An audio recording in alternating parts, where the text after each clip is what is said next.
श्रीमद् भागवत गीता यथारूप अध्याय 15 पुरुषोत्तम योग अथवा मुख्य योग।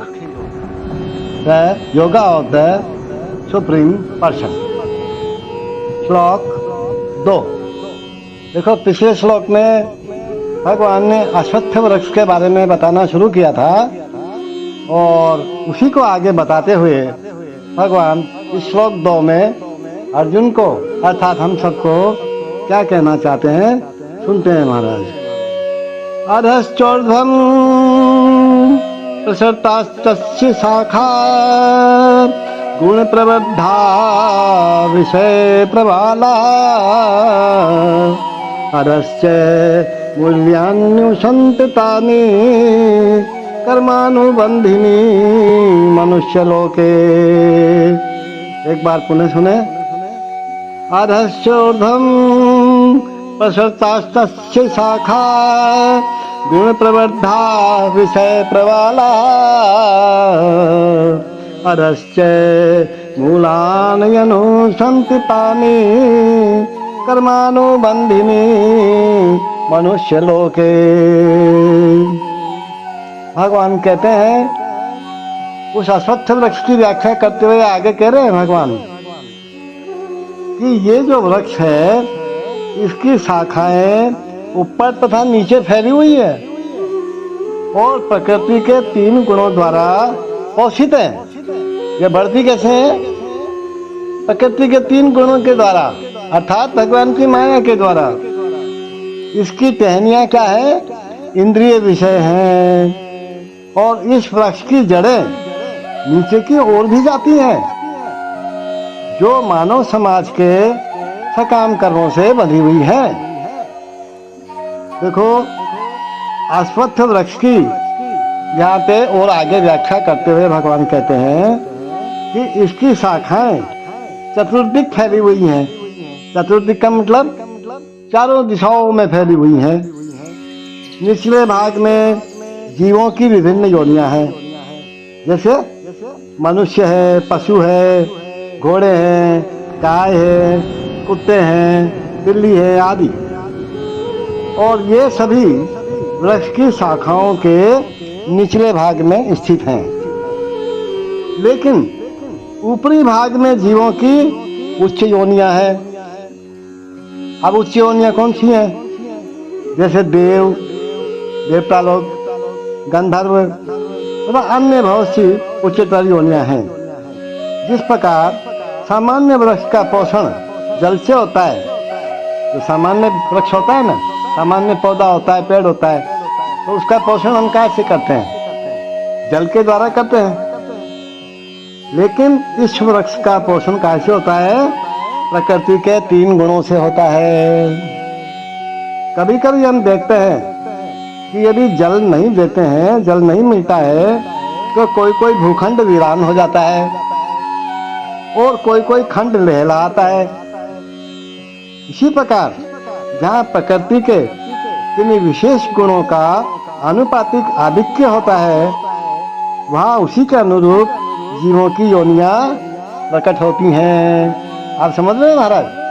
जैसे पानी में तो पानी के जीव पैदा होंगे, थल के अंदर थल के जीव पैदा होंगे।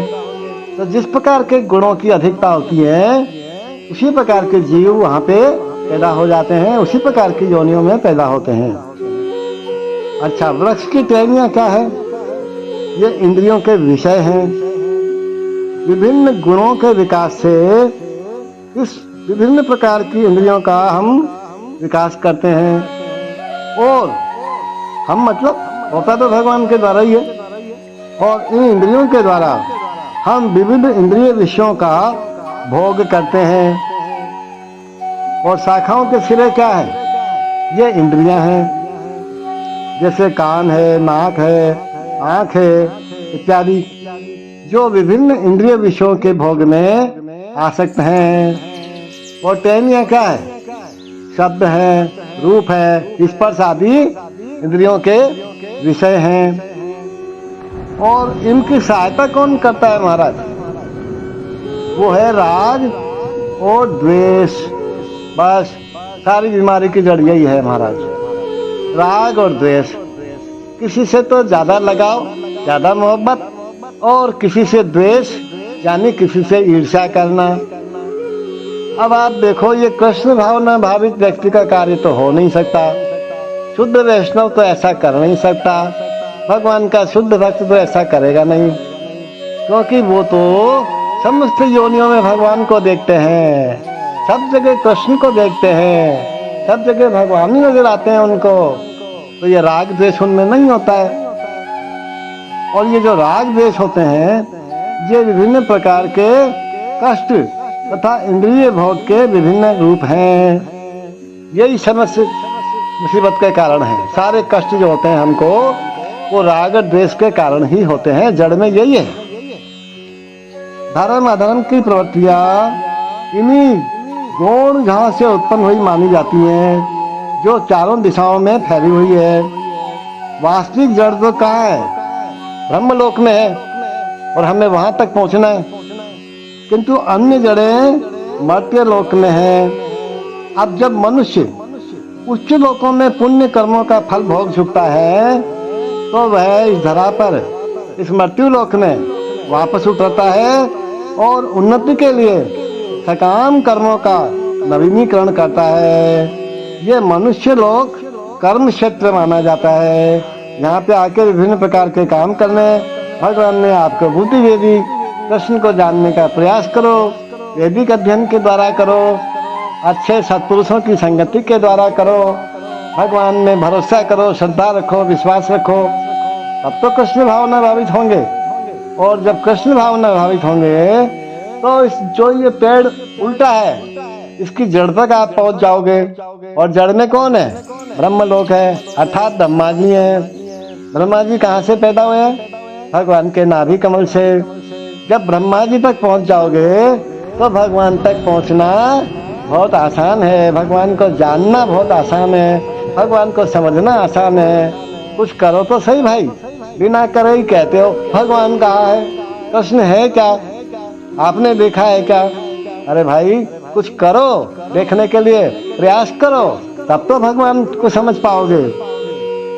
The branches of this tree extend downward and upward, nourished by the three modes of material nature. The twigs are the objects of the senses. This tree also has roots going down, and these are bound to the fruitive actions of human society.